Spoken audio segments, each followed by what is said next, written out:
We got three Roll more it. parts. We got three more Roll parts. it.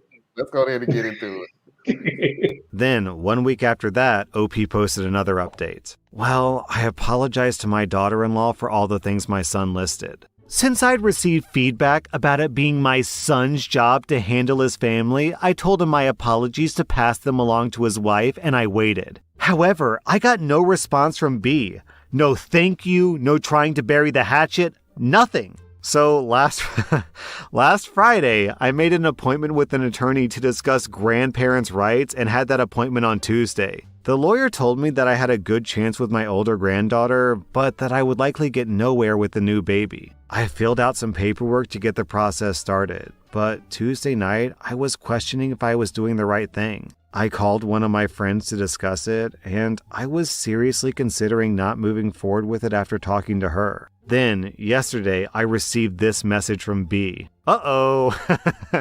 Uh-oh. Okay. OP, this is B. I just wanted to let you know that our friend told us that you're intending to sue us for grandparent rights, and they also shared everything that you've had to say about me. Let me first say that I have not once kept either of these girls from you, and I've certainly not kept your son from you either. He's a grown man, and if he wanted to talk to you, he's free to do so. You have not asked to come over to visit once your son picked you up. You can't expect us to 1, read your mind, and 2, just drop everything and come pick you up. We have a new baby and we have our own lives. I also haven't said a word to you about what happened during the delivery and the postpartum, because I have no energy to argue with you. Your son said that you apologized, and I told him that I appreciated it, even though it wasn't a real apology. You apologized for what you did to hurt my feelings, not that my feelings were hurt. I don't have time for your drama. For the record, though, what you said was absolutely disgusting. I almost died.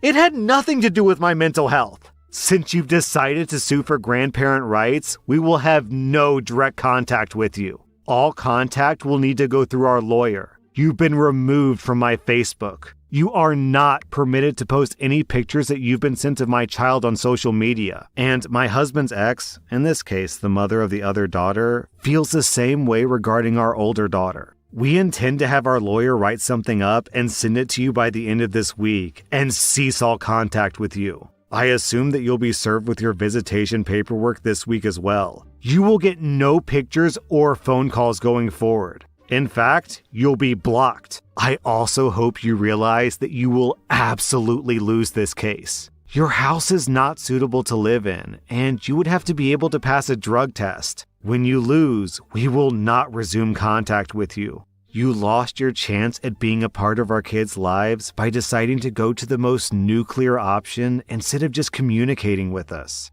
Oh my God.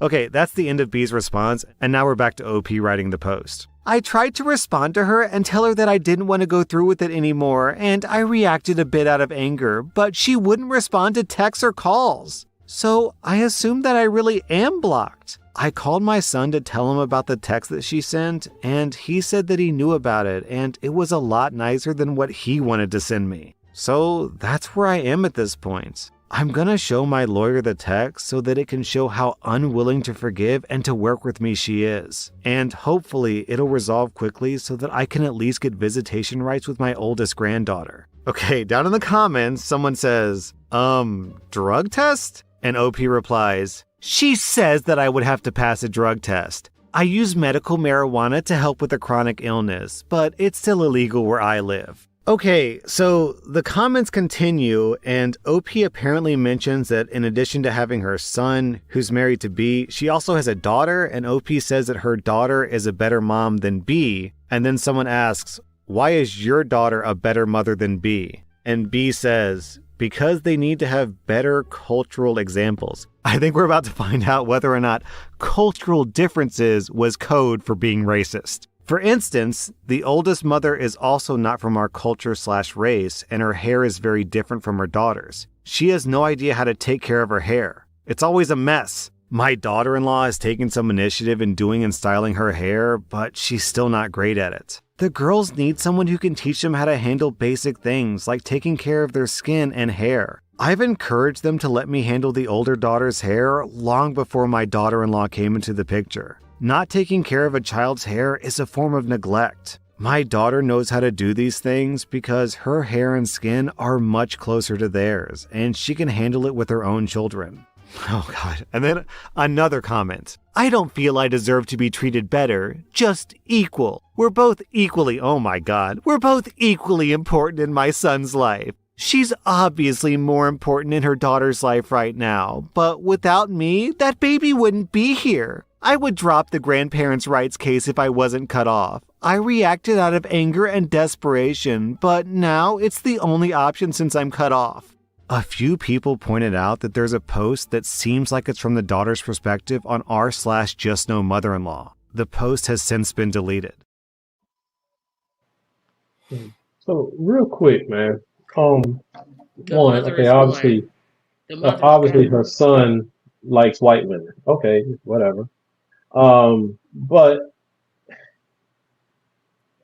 just listening to certain parts of this, they say that she went nuclear. She didn't actually. What she did was she vented to the wrong people because y'all in a small town and everybody run their mouth behind everybody's back. Because she had not had the lawyer do anything. She was like venting and making that threat to her friend, but she hadn't done anything. But because she vented to her friend, who was also connected to the parents, it was as though she had, which then escalated the situation.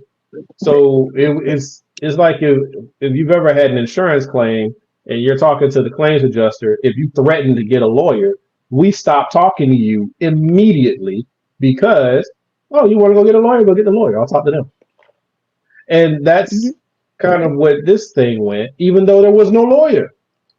So, yeah, it's just a whole lot of messy people. Like, the way I'm getting it is the mom's messy, the neighborhood is messy, the kids are messy. It's like everybody in this scenario is messy. And, like, I still come to the same thing I've said in the past. I don't think anybody here is a bad guy. So that's why I wouldn't vote for worst on any of these people. It's just a dysfunctional family. And